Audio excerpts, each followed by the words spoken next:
Hey guys, this is Kyle, and today's video is on modeling lab data.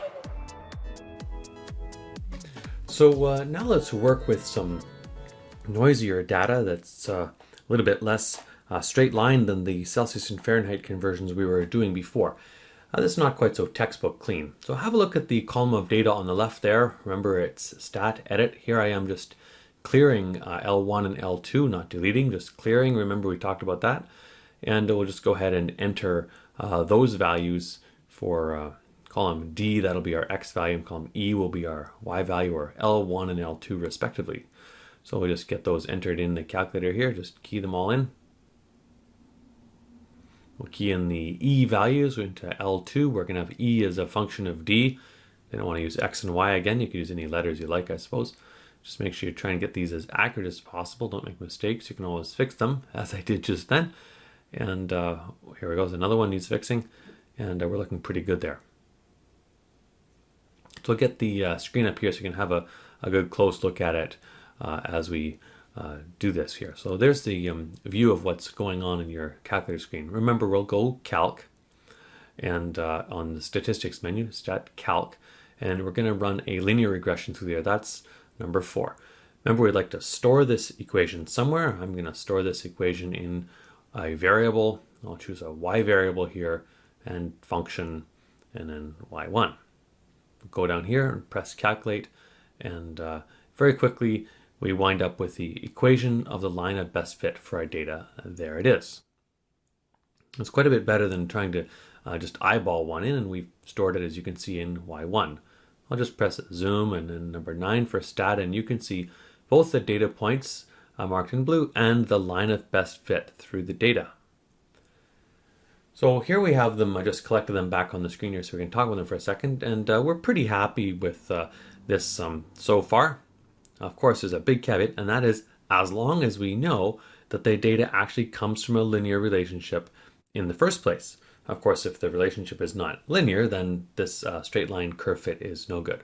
So what if the actual relationship were quadratic? So let's just quickly do that one. We'll go stat calc. We'll choose a quadratic equation now. It's number 5.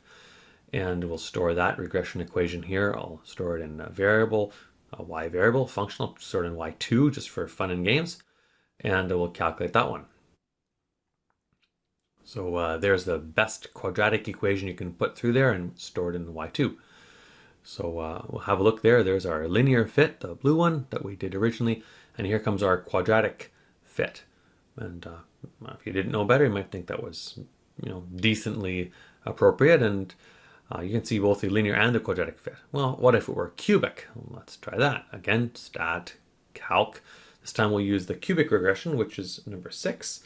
We'll store that equation in variable, Y variable. We'll do Y3 this time just for fun. It's cubic. We'll store it in Y3. That looks good. And calculate. And once again, in very little time, you can see the best cubic equation to go through your data. Well, let's have a look what that looks like on the graph. There's a linear one. Here we have the quadratic one in red. And now the black line here shows the best cubic function. But what if it's a 4th order function? It's quartic. Let's see what that would look like. Can you tell I'm having fun with this? So we'll go there. We'll go stat. Now we'll calculate here. And we'll choose number 7. That's a 4th order polynomial. We'll spline that through. We'll store this regression equation in variables, Y variable. Can you guess? Y4. That's right. We'll choose 4 here for this one. And we'll just calculate this one.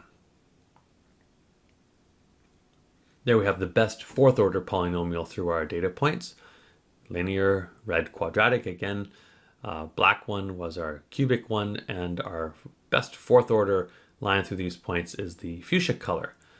Okay, so if you have a look there, that's the magenta one is our quartic fit. And just to make it really sing, let's add a logarithmic fit as well.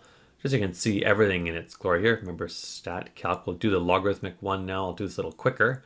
So then variable Y5, calculate that one. There's the fit.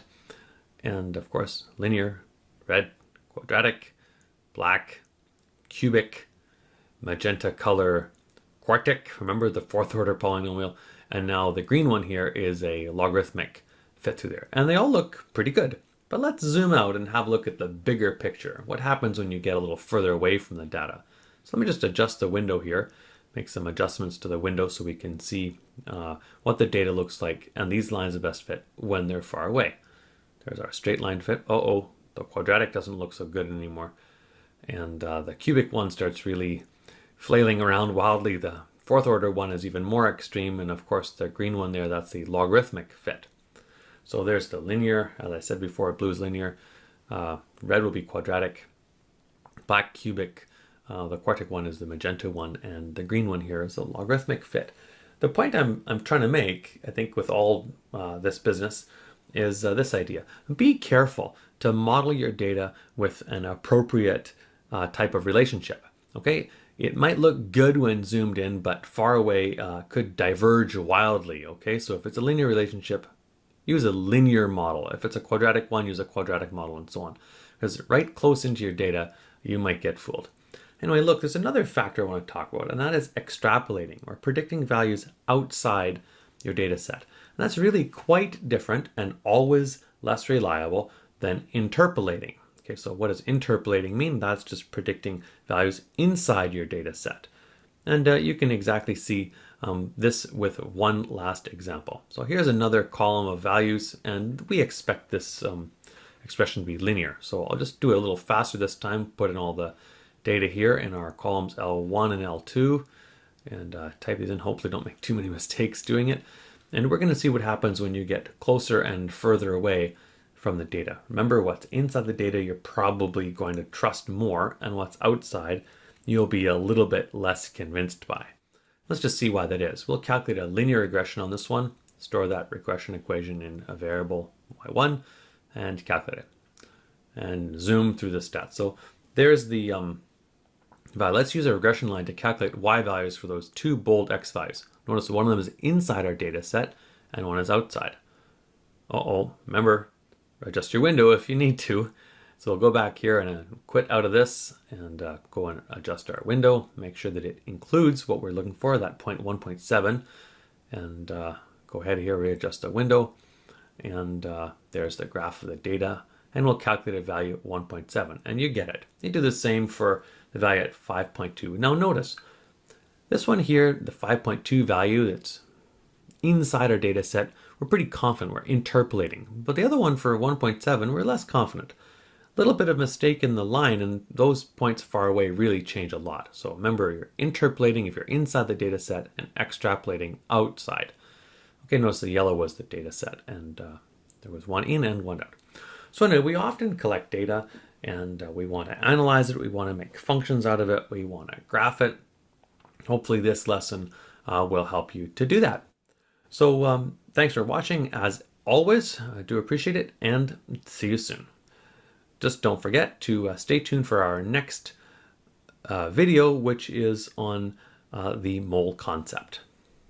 So have a look and stay tuned for our next lesson in Chemistry 11. Like I said, Lesson 10, Mole Concept.